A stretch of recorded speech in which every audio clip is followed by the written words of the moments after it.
Lieutenant David Morgan gripped the controls of a Sea Harrier as the gray waters of the South Atlantic rolled beneath him like an endless metal sheet. His wingman, Flight Lieutenant Paul Winters, flew steady just off his right side, their two jets cutting to the cold morning air at 10,000 feet. It was May 1982, and the Falklands War had turned these remote islands into a deadly chess game where every move could mean life or death. David's hands were steady, but his heart hammered against his ribs as the radio crackled with urgent voices from the carrier behind them. The sun was just beginning to break through clouds at 8:15 a.m., painting the horizon in shades of gold and gray. Before we begin, tell us in the comments where in the world you're watching from. Contact inbound, bearing 270 multiple aircraft. The controller's voice cut through the static. David felt his stomach tighten. Multiple contacts meant trouble. The Harrier was a brilliant aircraft, able to hover and turn like no other jet, but it was slow compared to the enemy fighters. He glanced at his fuel gauge and then at the vast emptiness around them. They were alone, 30 miles from the fleet, with nothing but ocean and sky in every direction. How many are we looking at? Paul's voice came through the headset, calm but edged with tension.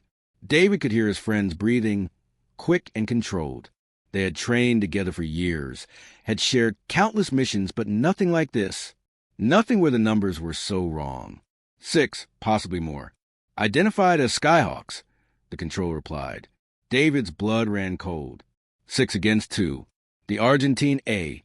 4 Skyhawks were small, fast attack jets loaded with bombs meant for the British ships. If they got through, good men would die. His mind raced through options, tactics, possibilities. Run? No. Their job was to protect the fleet. Engage? The odds were terrible. But sometimes terrible odds were all you got. Paul, we're taking them, David said, his voice firm despite the fear crawling up his spine. He pushed the throttle forward and angled his Harrier toward the contacts. The jet responded instantly, its Rolls-Royce engine roaring with power. Beside him, Paul matched his movement without hesitation. That was the kind of trust that kept you alive up here.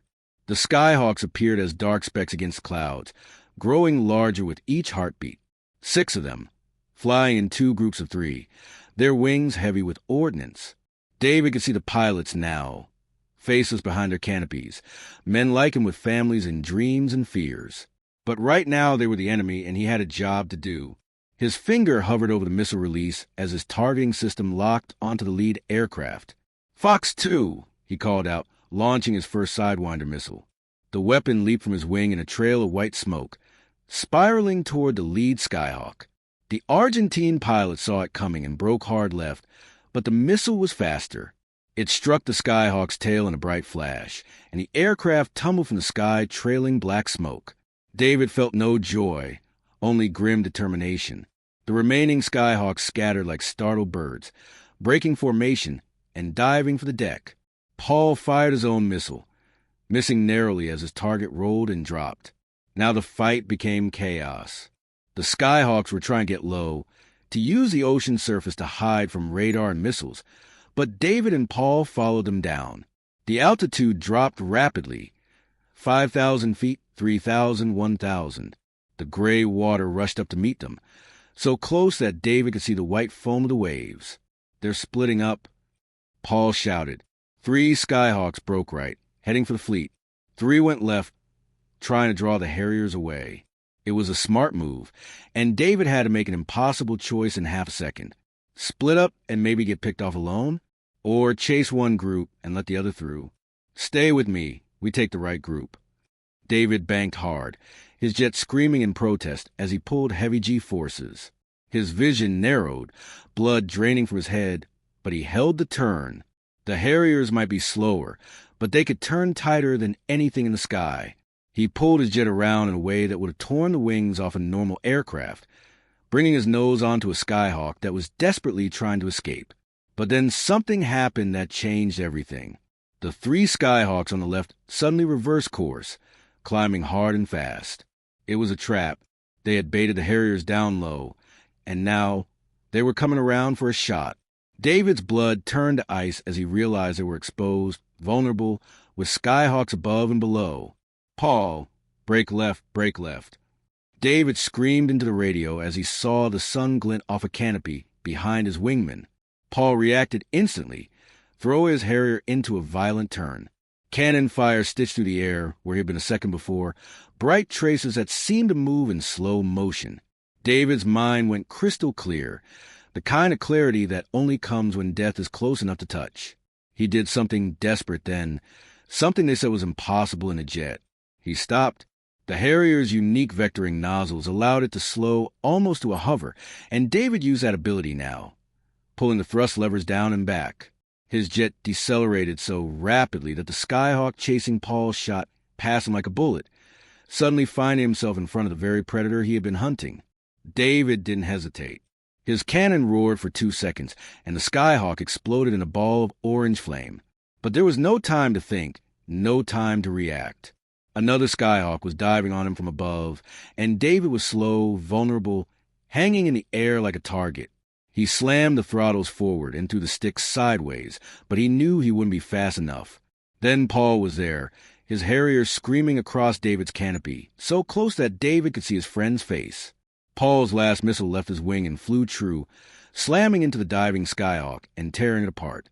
2 down for David, 1 for Paul. 3 Skyhawks left, and both Harriers were out of missiles. The remaining Argentine pilots realized the same thing at the same moment. They could see the Harriers were Winchester, out of missiles, and that changed the equation. But they also knew that 3 of their friends were gone, and their bomb loads made them slow and vulnerable. The lead Skyhawk pilot had to make his own impossible choice: press the attack or run home. He chose to run. The 3 Skyhawks dropped their bombs into the ocean, jettisoning the weight, and turned for home at full throttle. David wanted to chase them, wanted to finish the fight, but his fuel gauge was screaming at him. They had burned too much in the violent maneuvering, and the carrier was still 25 miles away. "David, we need to go now." Paul's voice was tight with worry. David looked at the fleeing Skyhawks one last time, then turned for home. The flight back was the longest of his life. Every second felt like an hour as he watched the fuel gauge drop lower and lower. They crossed the coastline of the Falklands, saw the carrier in the distance, and David realized they might not make it. At 3 miles out, his fuel warning light came on. At 1 mile, his engine coughed. David's hands were shaking now, all the adrenaline leaving his body at once. He lined up for landing, dropped his gear, and felt his jet settling toward the deck. The engine coughed again, sputtered, and then he was down, the tailhook catching the wire and yanking him to a stop. Paul landed 30 seconds later, his engine dying as he rolled to a stop. The deck crew swarmed the jets immediately, and David sat in his cockpit for a long moment, unable to move. His hands wouldn't stop shaking. He had faced 6 enemy aircraft and survived.